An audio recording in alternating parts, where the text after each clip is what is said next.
Well, it's a bright early morning here at the Sticks and the Six podcast studio.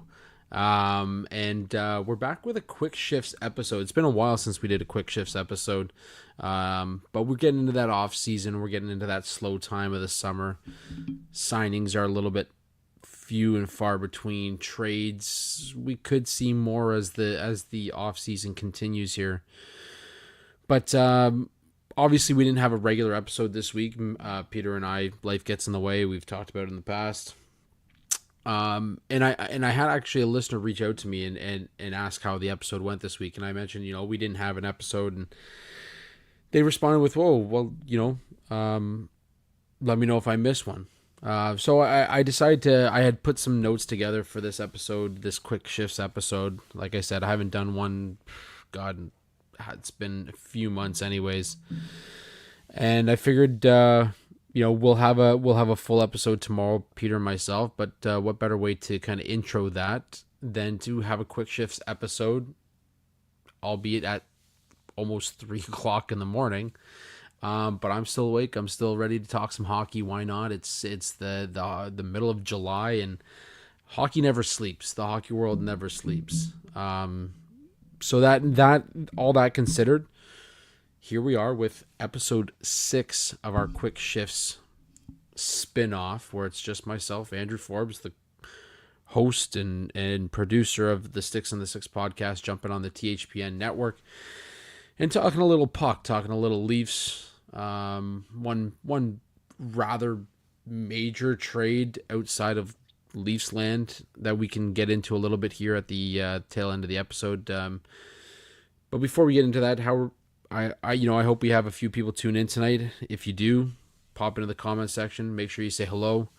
Hope you're having a good morning or a good night, or maybe you're on your way to work early in the morning. Maybe you're working at a golf course. Something I used to do, and cutting greens this early in the morning. You're tuning into the podcast. So drop a quick hello. I'll make sure to give you a quick shout out here on this episode of Quick Shifts. Outside of that, like I said, we'll have a full episode tomorrow. We've got some exciting things happening at the podcast. We've already booked a pretty solid guest for September. So, once we have our layoff in August to kind of regroup and head into what's crazy is season 6 of the podcast, we will have a guest for September, which I'm very much looking forward to. So that's going to be fun to kind of preview the upcoming season. Outside of that, like I said, early morning episode. So let's talk a little bit about Matias Maccelli. Obviously, this was a move that, was maybe not so much shocking, but to hear him afterwards saying, Toronto was a place that I wanted to go, knowing what he did in Arizona prior to the move to Utah, this guy has some potential. Now, the issue I'm having is that there's a lot of people that are expecting him to take over for Mitch Marner, and obviously we know that's not something that can happen. Mitch Marner was a talented player. Obviously it sucks to see a guy like that go. At the same time, to be able to get a small talented forward in Matias Maccelli, a guy who prides himself on some playmaking abilities as well, to kind of fill in some of that void is a big move by Brad Treliving. And you've seen it. I mean, former host of the show, Alex Hobson, even has said it multiple times. It's been the summer of Brad Treliving, the summer of Tree so far, and he's made some impressive moves to boost the overall depth of this organization with limited resources. Came in, the cap's a little tough. You lose Marner this offseason. The prospect cupboard is not empty per se, but you're starting to miss pieces in Topi Niemela and now Ty Voigt, who was put on unconditional waivers for contract termination. There's a lot of question marks around the future and the prospect cupboard that is the Maple Leafs. Obviously, you've got Easton Cowan, you've got Ben Danford. The list kind of goes on a little bit there as well. So there is a small group of prospects that are of interest, but at the same time, there are certainly some question marks as well in terms of the future of this organization.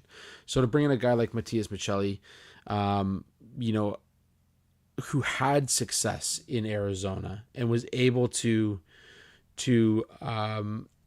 really showcase, I'm going to say showcase some of his abilities early on in his career. It is a solid addition for this organization. And now, if for those of you that don't know, Maccelli entered the NHL in 2021 with the Arizona Coyotes, played 23 games with 6 points.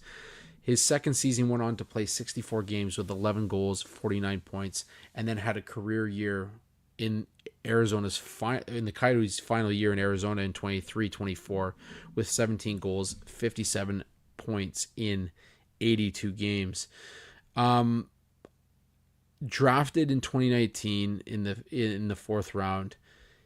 He's a guy that definitely took a step back in Utah. Their first season in Utah, just 18 points in 55 games. Some injuries played into that. Playing time obviously was cut short, so there was some question marks as to what he can provide. At the same time,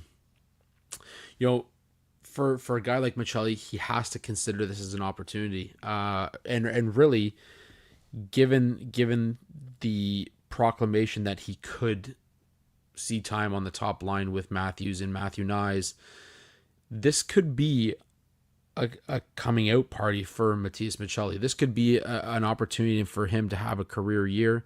And in saying that, Leafs Nation can't put the pressure of him being the replacement for Mitch Marner on his shoulders. Matias Maccelli cannot put the pressure of being a replacement for Mitch Marner on his shoulders. If he can separate himself from that expectation, I think he has the opportunity to have a big year with the Maple Leafs. And we're talking possibly 20 goals. We're talking, possibly maybe hit that 70-point mark. And I don't think I'm out of this realm in saying that. I think that this guy's shown that he can be a playmaker. He's a feisty guy up front, and he's gonna provide those opportunities. He's gonna be provided those opportunities by obviously Craig Berube and the Toronto Maple Leafs, and anytime you get to play with a talent like Austin Matthews, anytime you hopefully healthy Austin Matthews, as we saw him practicing earlier this week, and a guy like Matthew Nyes, who, again, he can have his own coming out party. I think last year was, but I think he's got more in the tank. And after signing that big contract, it's going to be interesting to see how he does as well. But yeah, this is going to be an interesting season. This is going to be an interesting acquisition to watch over the next 82 games, to see where he fits in, to see if he can slot into that first line and really make a difference. Some have him sliding down to that third line. And again, if that's the case, it provides more depth to this organization. In talking about depth, another guy that's been rumored as a possible interest piece for the Toronto Maple Leafs is Jack Roslovic. And Jack Roslovic is a guy who has to be near the top of remaining free agents as a potential option for a team like the Toronto Maple Leafs. And let's remember, a lot of teams through free agency this season or this offseason didn't get the pieces they need. So Roslovic is going to be highly sought after. The Leafs should consider themselves a front runner. This is a guy who's 28 years old, was the 25th overall pick in 2015 to Winnipeg, has moved around a little bit with stops in Columbus and New York. And his best season came back in 2021-22 when he had 22 goals and 45 points with Columbus in 81 games. Not overly flashy, not overly exciting. Again, a depth piece that the Leafs can add. And Brad Treliving probably, let's say most certainly, has his eyes on Jack Roslovic. He had 22 goals and 39 points last season in 81 games with Carolina. At $2.8 million on a one-year deal last season, he's going to be a relatively cheap depth option for this organization. So the Leafs, as of now, have a little over I believe it's 5.6 million in cap space to work with, following the Ryan Reaves trade, which we will talk about in just a second here. But to add a guy for, let's say you give him a small increase, boost him up to 3.2, 3.25. Jack Roslovic is another option that adds some depth to this organization, and that's something the Leafs will need. They're going to try and move on from Kampf. They're going to try and move on from Calle Järnkrok. It's already been discussed that, you know, it might be in the best interest of both parties for Calle Järnkrok to move on. So that's definitely going to be a piece that, you know, the Leafs look at. So watch for Jack Roslovic. I think it's a piece that the Leafs are interested in, and I think they're going to make a push to acquire Roslovic this offseason. Before we get to the next thing, if you haven't already, guys, make sure you're following along with the podcast on whatever streaming service you use, Apple Podcasts, Spotify. We're on all of them, Amazon Music, you name it, we're there. Make sure you hit subscribe on our YouTube channel, as we do try to do a weekly episode throughout the year as well as the summer. We take August off, so make sure you hit that subscribe button if you haven't already. Another piece of interest, and we continue to talk about this rumor mill, because the rumor mill is continually going, even when the season's going on. But Erik Karlsson is a name that has surfaced as a piece that the Leafs have shown interest in. Now, we know the history of Kyle Dubas in the Toronto Maple Leafs. We know the history of, Erik Karlsson and the Toronto Maple Leafs having been a former Ottawa Senator. And I posted a short on YouTube recently where I asked the question, can you see Erik Karlsson in a blue and white jersey? And for me, it's tough. I mean, bleeding blue and watching the Leafs for so many years, seeing him as an Ottawa Senator, it makes it tough to see him, you know, don that maple leaf. At the same time, if you can get him for the right price, you have to consider it. I'm not saying do it. I'm saying consider it. Now, there's a lot that's at stake here. There's a lot at play here, I should say.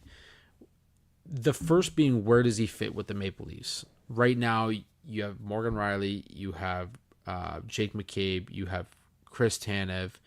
You have pieces up top that he wouldn't be maybe that power play quarterback that he once was. He wouldn't be a top 4 defenseman that he once was. You have the pieces to fit into that spot. So do you really want to bring in an Erik Karlsson for a 5-6 spot on your blue line? And the realistic answer is no, not really. I mean, the guy is earning 11.5 million AAV over the next 2 seasons. They just went out and acquired Henry Thrun in the Ryan Reaves deal, a 24-year-old big defenseman who plays defensive hockey.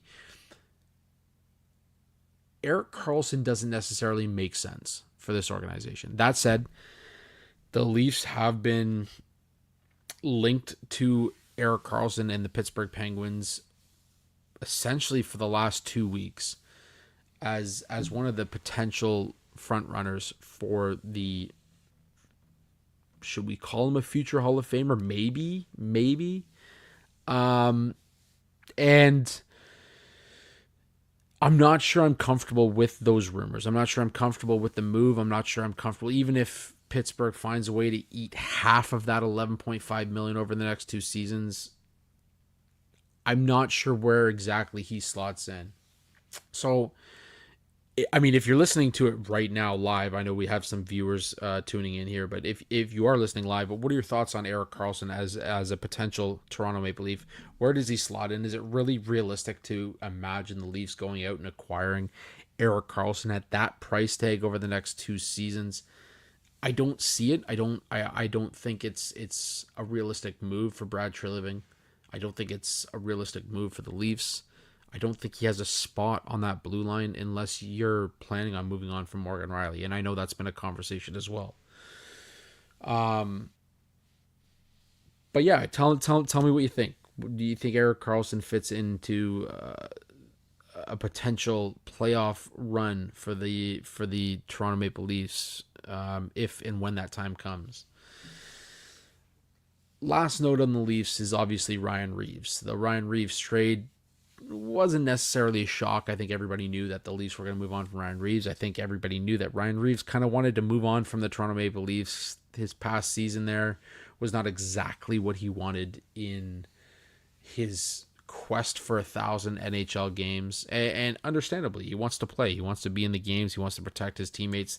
That's what Ryan Reaves does. The games that he did play, he had more bad than good. The games that he did play, there was not as much protection as I think people wanted to see. I think he fell out of favor with Craig Berube. I think he fell out of favor with Brad Treliving. Of course, he was a great piece to have in the room, a great piece to have in the tunnel as the boys went out to the ice. And you know, he came out afterwards and he kind of self-reported the trade, noting that he'd be in San Jose. Obviously, the Leafs acquired 24-year-old Henry Thrun, which I think is going to be an interesting piece to watch over the next little while here. A young, solid, big, heavy-hitting defenseman. But when the Leafs went out and got Pizzetta, it made Ryan Reaves expendable, and Ryan Reaves wants to play. He wants to reach that 1,000-game mark. I think he still thinks he's got some more in the tank. But there, again, like I said, there's a lot that played into it. He was one of the 2 players within the organization that gave advice to Mitch Marner about living in Vegas. Gave, his experiences. This was midway through the season, earlier in the season, so already Marner had one foot out the door. Reaves unfortunately played a part in it, whether he meant to go down that road or not. I mean, he was answering questions from a teammate. At that point, I think it was obvious that there was going to be no future relationship between the Maple Leafs and Ryan Reaves. And it is unfortunate because he's a personality. He's a guy who can thrive in the Toronto market, and at the same time, he's a guy that's not afraid to bite back in the media.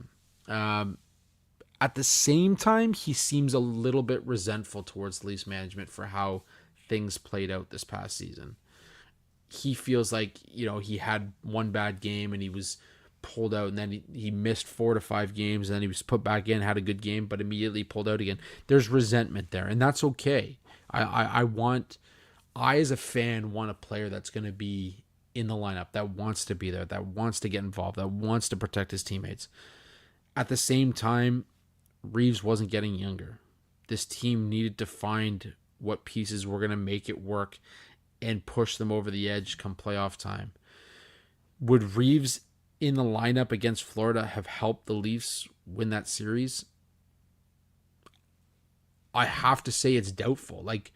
I don't think that Ryan Reaves would have been the difference maker in that 7-game series to have the Leafs beat the 2-time defending Stanley Cup champions. I think he could have added some toughness. He could have added some fear in the Florida Panthers, but the Florida Panthers didn't play with much fear at all.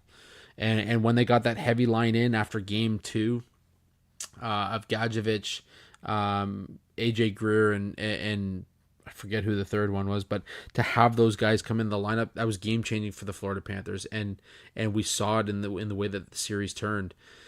I don't know if Ryan Reaves would have been that difference maker, and that's not a criticism on him and his game. What he brings is not what he brought when he played for St. Louis, when he played for Vegas, when he was able to add some offense to a heavyweight role that he played within the organization. So there's resentment there. There's frustration there. I think he's going to do well in San Jose in terms of protecting those guys in Will Smith and Macklin Celebrini and Michael Misa if he does in fact crack the lineup. So I think it's good that Mike Greer went out and acquired Ryan Reaves. I think what the Leafs got in return is even better. I think a 24-year-old defenseman in Henry Thrun, big defenseman, plays a physical game, not much offense, but he can add more to that back end in that 5-6 role, the same role we were talking about for Erik Karlsson. I think Henry Thrun's the guy at 24 years old.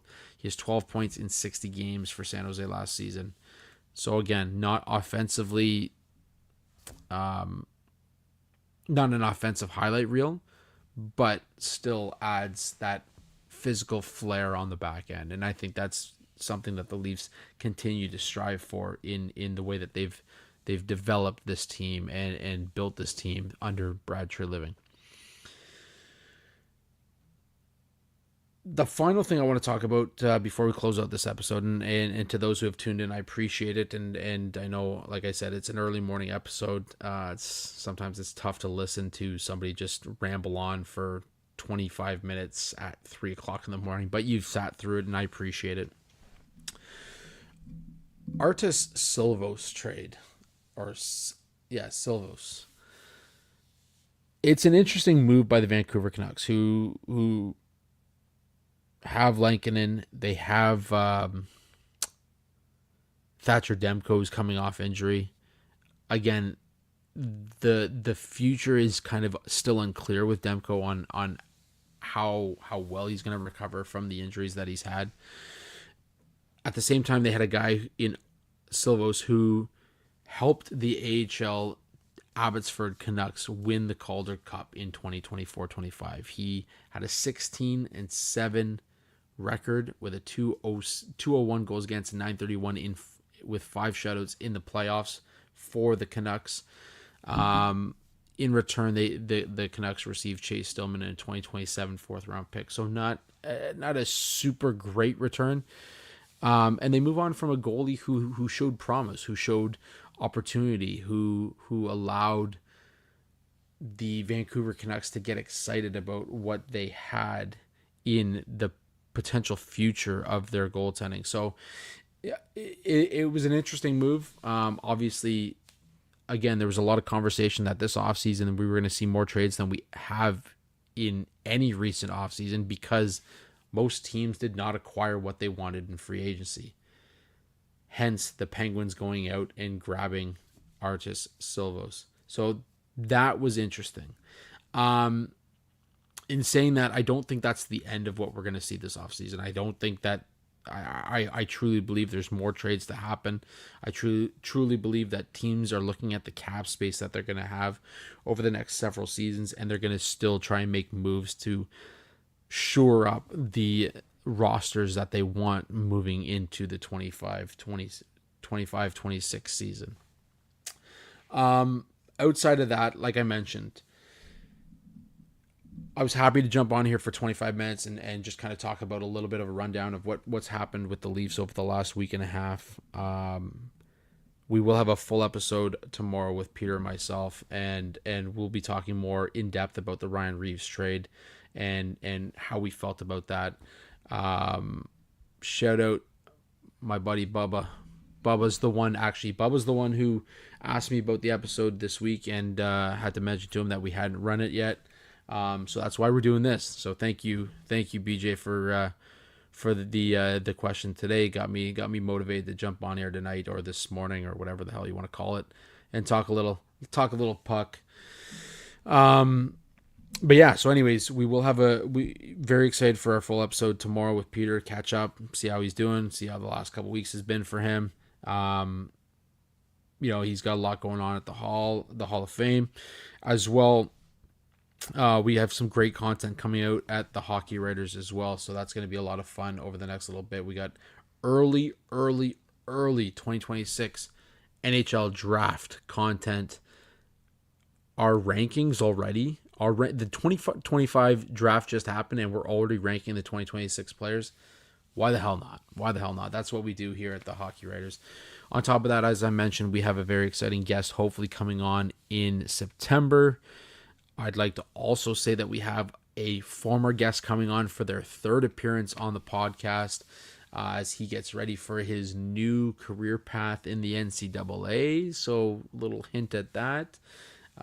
So if you're a longtime listener, you'll know who I'm talking about.